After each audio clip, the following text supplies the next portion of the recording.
দেখুন, বর্তমানে এই যে বিশ্ব ব্যবস্থা, আমাদের এটা জিনিসটা বুঝতে হবে যে বর্তমান যে বিশ্ব ব্যবস্থা এটা দ্বিতীয় বিশ্বযুদ্ধের পরে এই স্ট্রাকচারটা দাঁড় হয়েছে।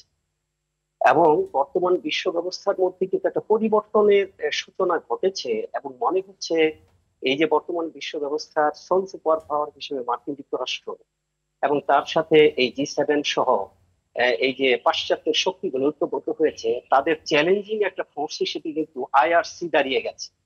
সাথে আছে ইরান। এখন সবাই যেটা বিশ্লেষণে বলছে যে আগামী শতক হচ্ছে এশিয়ার শতক। তো এই যে মার্কিন যুক্তরাষ্ট্র অর্থাৎ আমেরিকা এবং ইউরোপ যে পুরো পৃথিবীকে নিয়ন্ত্রণ করছে অর্থনৈতিক সামরিক সব দিক দিয়ে, এই নিয়ন্ত্রণটা তো তারা হাতছাড়া করতে চায় না।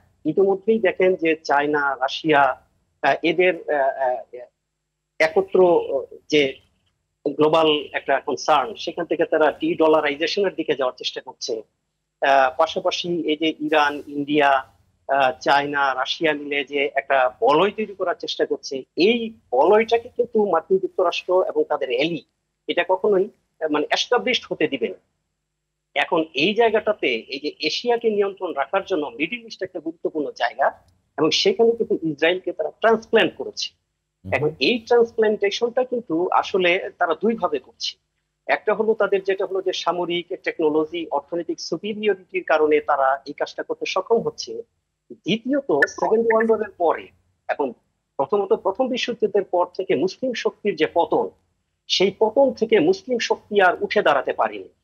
এবং এই যে মুসলিম শক্তি উঠে দাঁড়াতে পারেনি, খিলাফত যে চলে গেল, এইটা কিন্তু এই জিওনিজম এবং খ্রিস্টিয়ানিজম, এই দুটো শক্তির সম্মিলনে কিন্তু এই যে সিভিলাইজেশনাল ক্ল্যাশের জিনিসটা মাথায় রেখে কাজ করা হয়েছে। আপনি দেখবেন যে সেকেন্ড ওয়ার্ল্ড ওয়ারের পরে যখন ব্রিটেনের শক্তি কমে গেল, তখন কিন্তু উইনস্টন চার্চিল ফুলটন স্পিচের মাধ্যমে মার্কিন যুক্তরাষ্ট্রকে বলেছিল যে আমরা এখন এই বিশ্বকে নেতৃত্ব দেওয়ার পর্যায়ে নেই, যে নেতৃত্বটা তোমাদের হাতে নিতে হবে।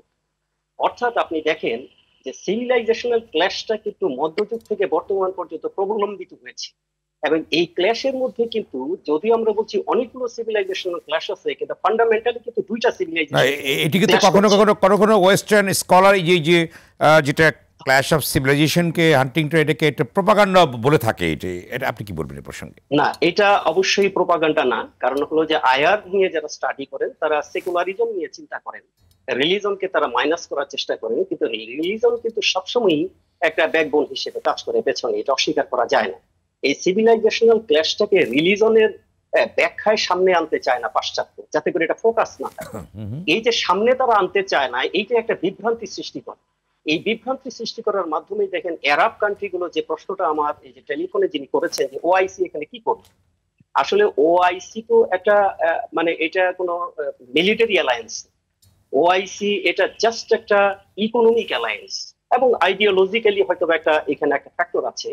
কিন্তু আরব কান্ট্রি গুলোর মধ্যে কিন্তু এই যে সিভিলাইজেশন ক্ল্যাশ নিয়ে যারা কাজ করছেন, এই যে জিওনিস্ট এবং খ্রিস্টিয়ান, এরা কিন্তু মুসলমানদের মধ্যে পেনিট্রেট করে তাদের মধ্যে কিন্তু আইডিওলজিক্যালি ডিভাইড করে ফেলেছে। আপনি দেখেন মধ্যপ্রাচ্যের যে মুসলিম কান্ট্রি গুলো, তারা প্রধানত দুইটা আইডিওলজিতে বিভক্ত, একটা সুন্নি এবং শিয়া। এবং সুন্নিদের নেতৃত্ব দিচ্ছে সৌদি আরব। সৌদি আরব কোনোদিনই চাইবে না যে ইরান তাকে সারপাস করুক।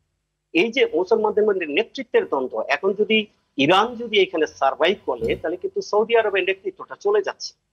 এই যে জর্ডান আবার দেখেন তার অর্থনীতির কারণে, বিভিন্ন কারণে, অর্থাৎ সেকেন্ড ওয়ার্ল্ড ওয়ারের পরে প্রথমত প্রথম বিশ্বযুদ্ধের পর থেকে যে মুসলিম শক্তির পতনটা ঘটেছে, সেকেন্ড ওয়ার্ল্ড ওয়ারের পর যেটা বাস্তবায়ন যারা হয়েছে,